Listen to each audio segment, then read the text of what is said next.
Hello and welcome to the What's the Story podcast. I'm Jarlath Kyan. And I'm Victoria Houston. Each week we'll be focusing on the stories that matter to you.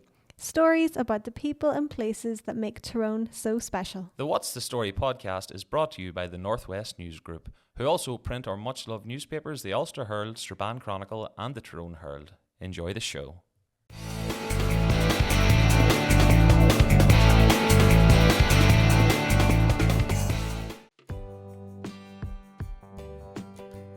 Hello and welcome to the What's the Story podcast. This week your hosts are me, Thomas Maher.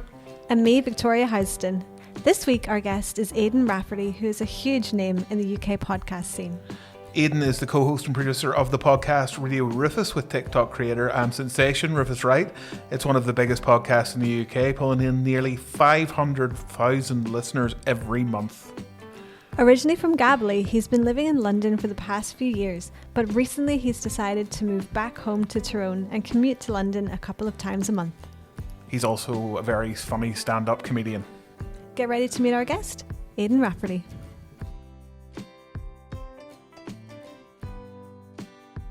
We're here with Aidan, and Aidan's a big podcast producer, so it's a little bit, intimidating. He's got a few more listeners than we do here. So. Judging the setup.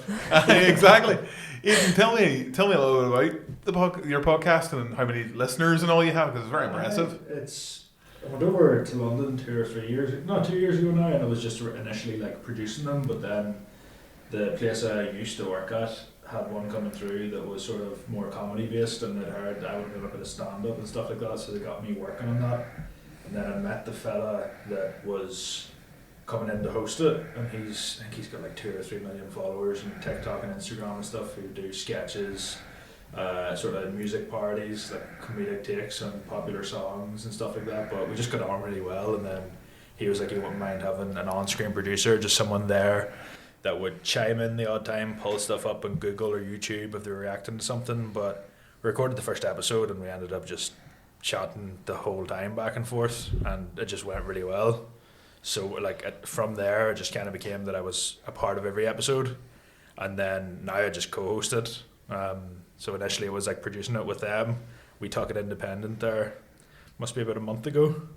So we're in a bit of a break at the minute. We're launching again the 3rd of December, but yeah, just co-hosting it now and running we got our own studio, our own setup, all of our own equipment, so it's just 100% independent, which we're buzzing about because it was probably one of the riskier podcasts I had, and they didn't like that at times, so at least now we don't really have anyone to answer to, and we can kind of do our own thing, which is good for any sort of comedy podcast, really.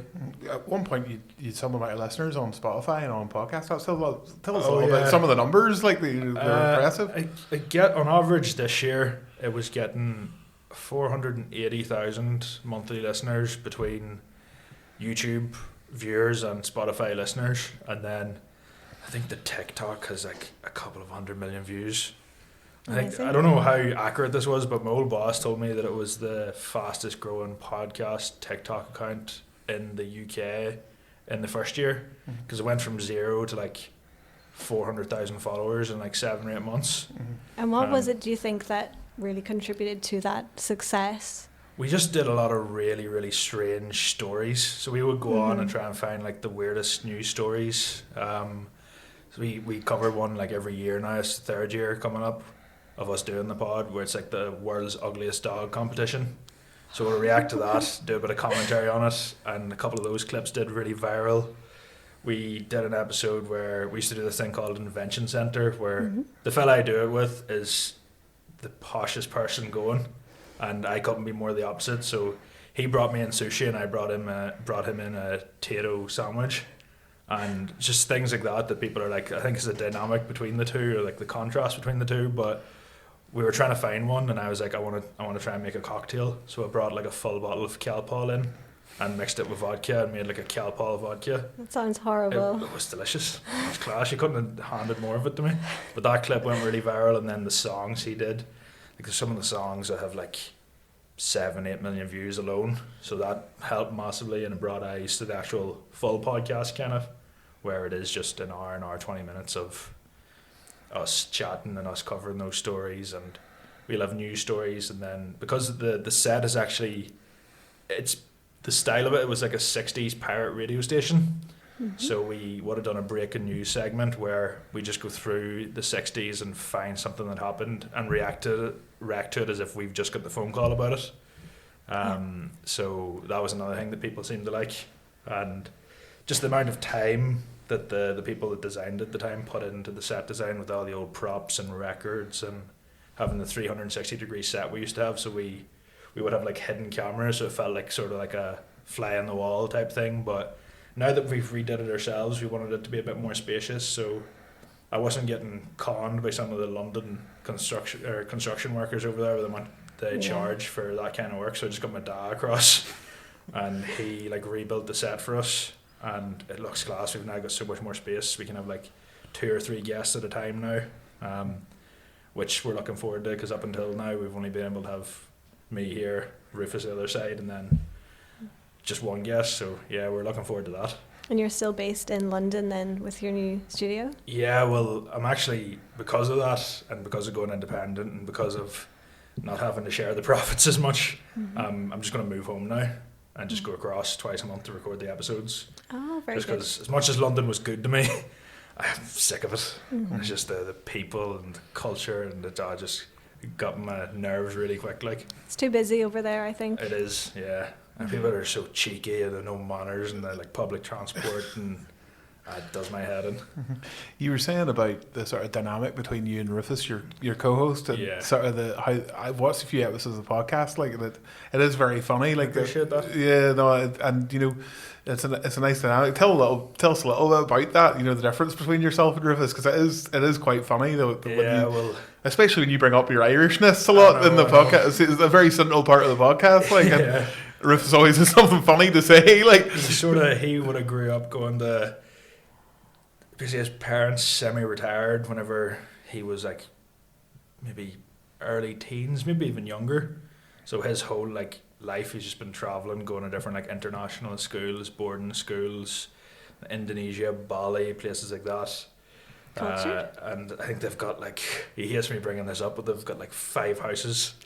So there's that, and then he would always be on about his travels and these things he tried and what he did in Bali or what he did in the ski resort in France, and all I've got to talk about is stories of going to Bendoran in the summer, and he always takes a piss out of me for that, but I'm like, I was buzzing. Like, whenever you find out that you're heading for a couple of days, there's no better feeling. But he's sort of cut from a slightly different cloth in that regard, but he's one of them lads. Usually lads like that would get my nerves as well, because it's like a lot of them are like that but have no awareness about it. But he will just happily be like, oh yeah, he owns it, and he can't really not own it, I suppose, but you can slag him about it, he'll slag me about my caravan trips or mobile trips, but nah, it works well. Like, it seems to be doing good so far. And tell me about young Aidan then. Were you always interested in comedy from a young age, or was it something that people always pointed out to you, and told you that, you're very funny? And I think people were trying to tell me the opposite. Oh, okay. Keep me away from it. No, it was something that I always sort of had an interest in.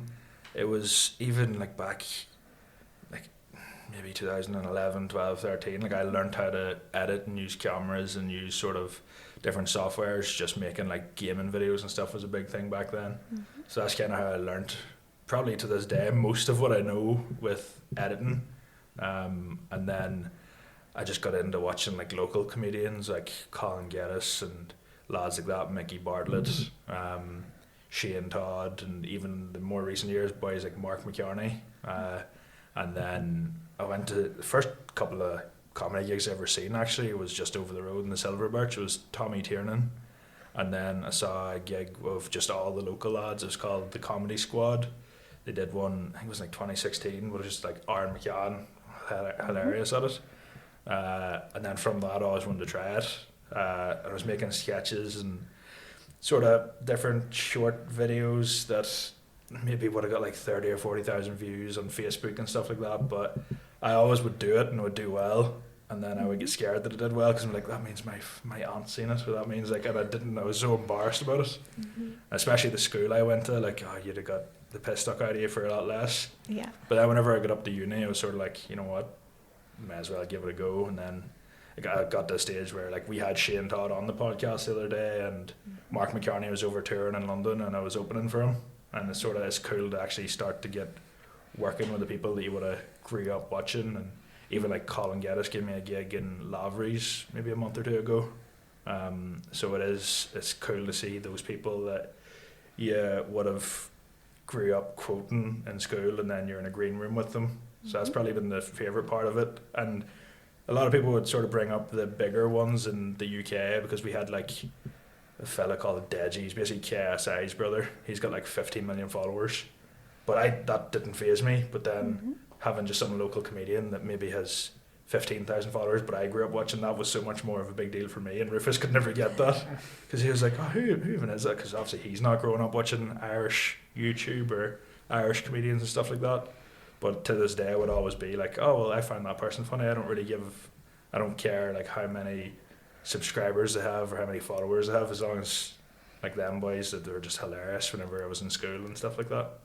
And do you ever get nervous before you step out on stage or before you do a podcast? Yeah. I was chatting to Mark McCartney about that at his last gig, because I was asking, does it ever stop? Because he's obviously been doing it a lot longer, and he said no, never gets any better. And he was saying that he thinks if it got to the stage where he wasn't nervous, he would panic, because he'd be like, oh, things are going too well here, something's about to fail or something's about to go wrong. And the podcast side of things, like 100%, because like it's alright being funny in a pub with your friends, but being funny every single week, or trying to be funny every single week, whenever you've got a comedian sat across from you that are selling out arenas, or you've got the likes of like Finn Taylor, who's doing really well, Adam Rowe, who hosts one of the biggest podcasts in the UK, that Have a Word podcast, he was in there last week.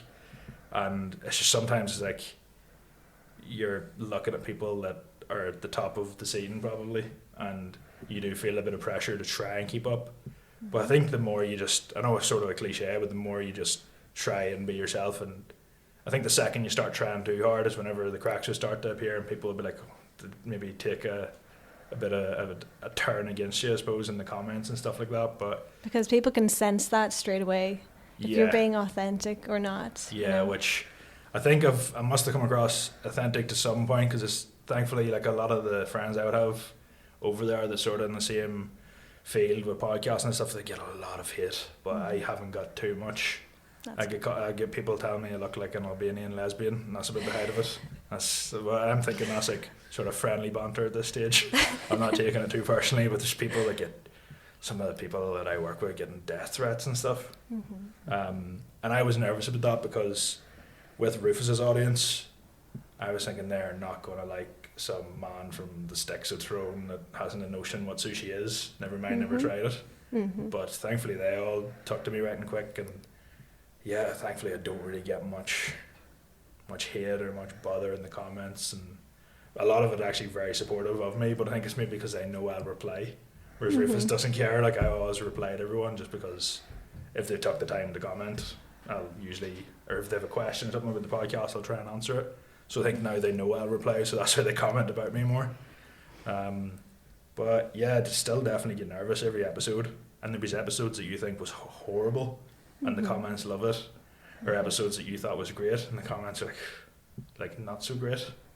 One of the big ones for me was I would have grew up like watching all the comedy shows you would have watched, would have been on BBC Three, and there's one with Nick Hallam. It was called Uncle back in the day. Nick Hallam himself used to do 8 out of 10 Cats and musical comedy, and we had him on as a guest, and that was one where it was sort of like nowhere near the followers or probably the relevancy, I hate to use that term, but it's what everyone on social media talks about, as some of the other guests right now. But it was like, I used to watch you on BBC Three, and now I'm just sat across, like, it does be surreal at times, and you don't really think about it until you do, and then you start to freak yourself out of it, because it just seems a bit weird. But then it's also good, because you'll be complaining about something stupid, or you'll be like, it's such a long day, and then it's like, I would have took your hand off for this job 5 years ago and I'm complaining about it now. So it's sort of a good way to remind yourself of that and to just dry your eyes, basically. Why do you think, like, I'm not from Tyrone myself, but I moved up here, and I was kind of shocked by how many good comedians there are in Tyrone. You know, I don't know as you what it said, there's. Do you have any idea what that is? Do you think there's something about growing I'm up here? not Is there an attitude or a? I would say it's a ballsy move for anyone from Tyrone to try in the first place. I would say, just because so much of the crack you'd have is just slagging the life out of people. So I've no doubt, even the best comedians will have a bad gig, or they'll have a sketch that wasn't as funny as the last, or just like a few different examples of stuff like that, where it's not always going to be your best work, but it's like the bravery to do that in front of the people that you grew up with, or that you went to school with, or that you work with. I think that's what they like about some of them boys that's been doing it for a long time, because it's a lot easier for me to come in and do it now that them boys have sort of paved some sort of pathway, and they've opened clubs and open mics and different sort of venues where you can do comedy, whereas they were doing it in a pub where you walk up and people are eating their dinner and the football's on behind you, and they're like, right, I'm going to tell some jokes, and nobody wants you to be there. So they've made it a lot easier. I would say a lot of the humour that you seem to see from boys like Mark and Aaron, for example, is just the local stories, especially the rural ones, that people are just like, what is going on up that direction? And a lot of people have a lot of time for that. Yeah, because you're from Galbally yourself, isn't that right? Yeah. So that was a big change moving over to London. Yeah. It's such a big change. Even people in London, especially some of the younger lads I first worked with, they just all assumed that I was like poverty stricken and didn't have a house, lived in a field with a few cows, and I sort of caught on to that pretty quick, so I'd play up to it. Like there's one time we used to play 5-a-side on Thursday mornings, and we were going to Sainsbury's after just to get a meal deal before heading back to the office, and there's a couple of lads, they must have only been like 19, 20, 21 maybe, and I got up as far as the checkouts, and they were like, oh, the self-service is free. And I was like, what? What do you mean? It was like, oh, these the self-service machines. And I was like, what are they now? And they fully believed that Ireland didn't have self-service checkouts, and I had them explain it to me for about 5 minutes. And I was like, so I don't have to get the fella behind it. I can just do this myself. And they were like, yeah, they still to this day, I never told them that I was taking the hand. Like, see for the younger people who maybe see your job, and they look at it. Just tell a little bit about how you ended up in the position, what sort of training you had and all to become a producer, you know what I mean? I did media studies at school, which it wasn't a very common subject even 10 years ago. Like you had to do it in such a way with the blocks of how you pick your GCSEs. It was a bit awkward. You do it, in the school I went to, you did it up until like third year, but then if you want to keep it on, it's a different thing. And then I had no interest in school. Like I slept through half my GCSEs. The ones I knew I needed to get into the course at Tech, I made sure I got them, which was Maths, English, ICT, Media Studies. I think they're the only ones I got. Like I had no interest in anything else at all. But then I got into Tech, where you sort of did a creative media production course just over the road actually. And I'm sure that the tutors themselves will probably teach you that or they'll probably tell you that you only really get out of it what you put into it, because there's a lot of people that go and they don't know what they want to do, and they're like, oh, well, I like TV sometimes, so they go and do a media course, but they have no interest in cameras or production or editing. But if you do have a genuine interest in production, editing, videography, anything like that, podcasting even, just try and get into something like that. The majority of stuff I learned, even with 6 or 7 years of actual being taught the subject, was still on YouTube at home.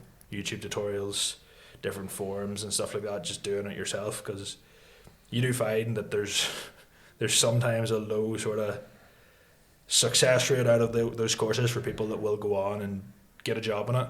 But all the people that went on and got jobs from my courses, you could tell in the first week of the course that they were going to, because they were sort of putting more work in and putting more effort in and going and booking out the equipment just to practice with it and stuff like that. So just take a notion for it. If you already have it, that's great, but just sort of go at it and get as much experience hands-on as you can. I would never recommend this because you should get paid, but at the time it wasn't really an option, so I did a lot of just work experience, and unpaid work and shadowing. And even after I finished uni, I found every single email address in Belfast that had like production in them on LinkedIn and different websites, and just found all the production houses and media companies and emailed everyone. And a couple of them got back, and it might have been something as silly as helping someone load out their van with their equipment. There's a couple of times where I was literally just being a runner, but then I got from that a sort of like part-time videography editing job, and then I started producing podcasts kind of freelance.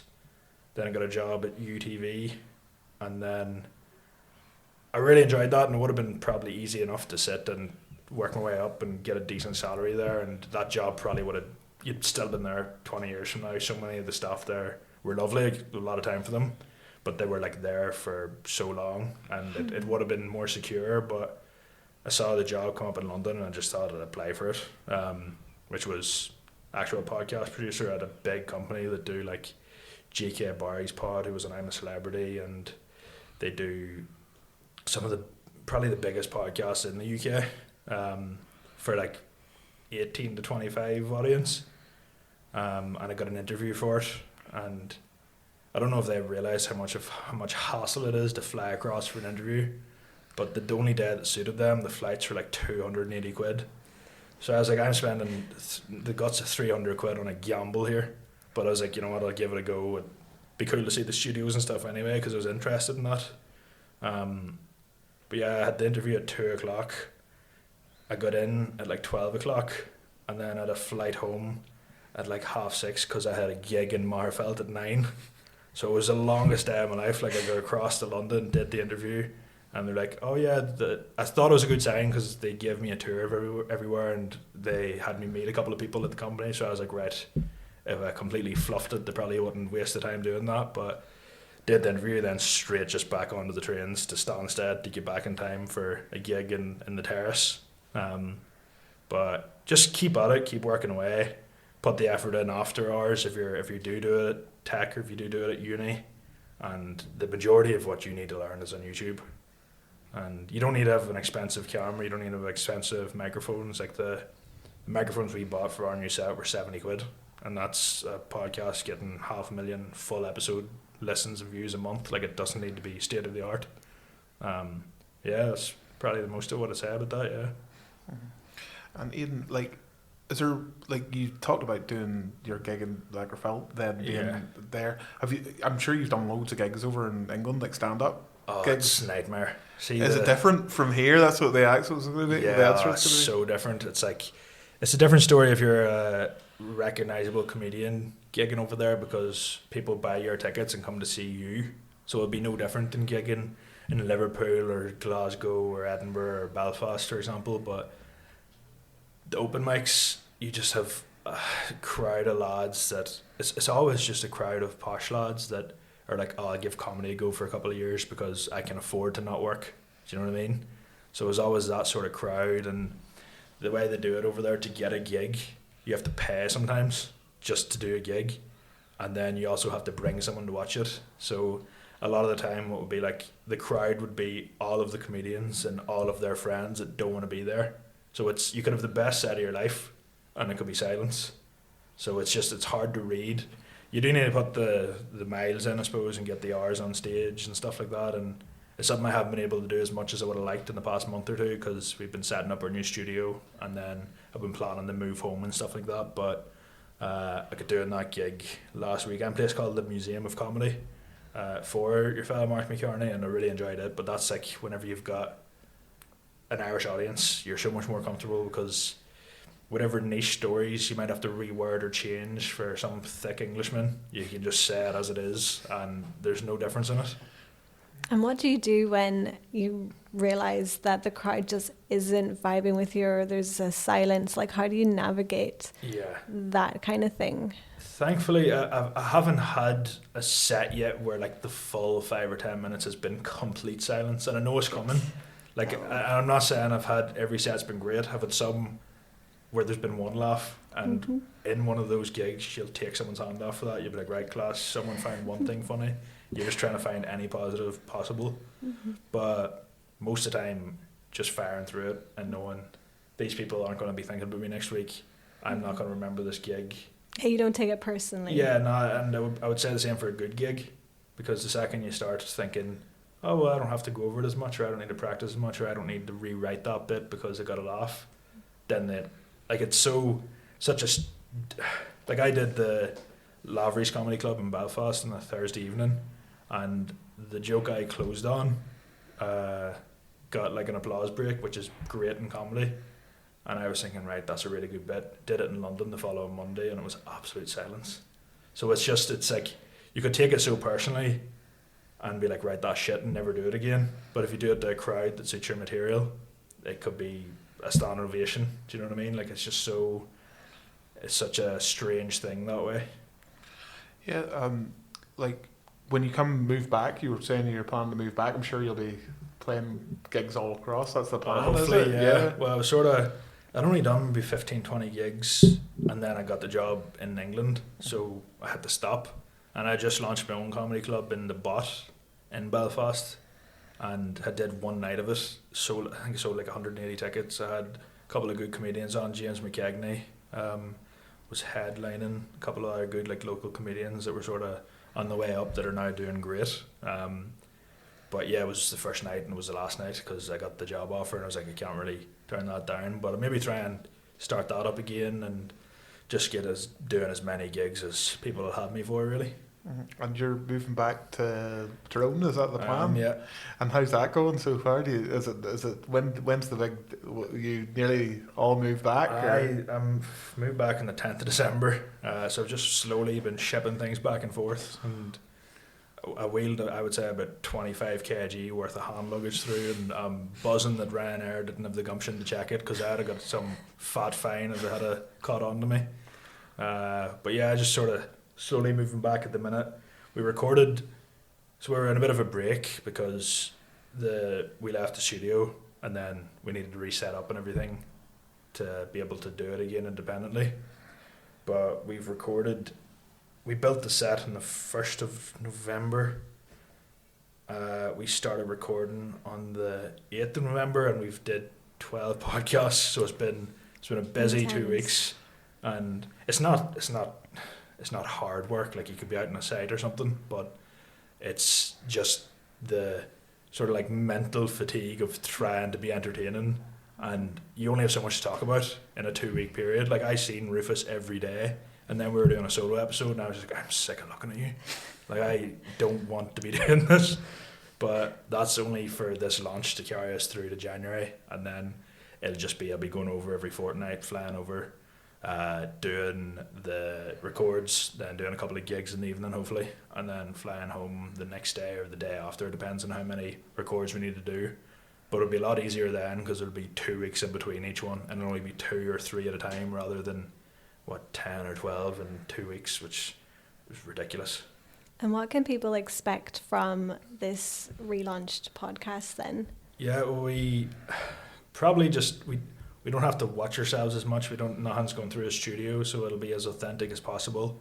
A lot of the time people sort of caught on that there'd be a random cut, and they'd be like, right, what criminal thing did the lad say there that the studio's like, nope, no chance.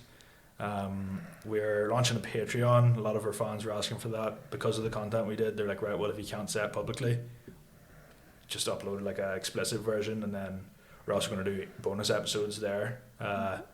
So yeah, we'll be getting extra episodes for the fans of the pod that want to subscribe to us. £3 a month. People charge like £12 a month for patrons. That's ridiculous, but we'll do that, and then we're going to start doing live shows. We got offered just before we left that old studio 1,000-seater Shepherd's Bush Empire, I think, in London, which I was thinking, well, we'd be able to shift 1,000 tickets, but they were looking at it, and like they reckon it would be easy enough. So we'll hopefully try and do that in the new year at some stage. A couple more live shows, and then hopefully a tour where we just take it across England, all the big cities, Belfast, maybe take it up to Scotland and Cardiff as well. We've got a lot of fans spread across the place. Initially it was very English, but then we had the likes of Mike Rice and Vittorio Angeloni on, and now Shane Todd was on there, so we're just trying to make it a bit more, because the Irish they're great supporters to have if they find something that they like. And I've noted there is a lot of them that would watch it because they've seen me on it or something. And they're like, oh, who's this Paddy in this podcast? And then they hear Rufus and they click off straight away. But I promise if you listen to it for more than 10 minutes, you might like him. Yeah, I was thinking, Rufus, what sort of, thinking, how will he get on in Belfast with some of the things he said about Ireland? That would be funny. But he's so, like, he's just winding everyone up. Oh, I know. But he did that. I think they'd love to hate him. One of them ones. Tell us a little bit about just a little bit about the new studio, if that's okay. You say it must be really exciting to be going independent, and it's just all ours now. We don't have to run anything past anyone. We don't have to share anything. We don't have to like book in advance because the way the old studio worked, there'd be like 6 different podcast sets in one room. So you'd be like, oh, you're free to record on Thursday? Yeah, sounds good. We'll book the guest. Oh wait, someone else booked that day, and reschedule on things and stuff. So now it's just our studio, our space. We've got it right and well set up at this stage with all the tech. I basically just redid all the tech myself because I got quoted $8,000 for the same people that did it at the other place. So it's just like I'll figure it out, and thankfully I have. So I might start doing that as a side hustle because it's extortionate. And the podcast is the same name as before? Same name, Radio Rufus. It's Radio Rufus FM on like Instagram, TikTok, YouTube. You just find it by searching that on Spotify. But again, it was like I was unofficially a co-host for the past year and a half, but now I'm like officially a co-host, and all the like sort of profile pictures, channel art and stuff, it's both of us now. And we're in talks where we basically partnered up with Spotify as well, so they're going to be getting us in like all their charts and stuff like that. And I don't know if I want to say this because it's not like 100% confirmed. They said they can't say it for definite because sometimes things will happen and it'll fall through or whatever, but they're trying to get us a billboard in Leicester Square and Stratford just to like promote the podcast because they're trying to do a big push for video on Spotify. Yeah. Because a lot of people would have just listened, but now videos, like that's where we're going to get a good chunk of our monetization from. So they've been great working with them, and I'm excited for it.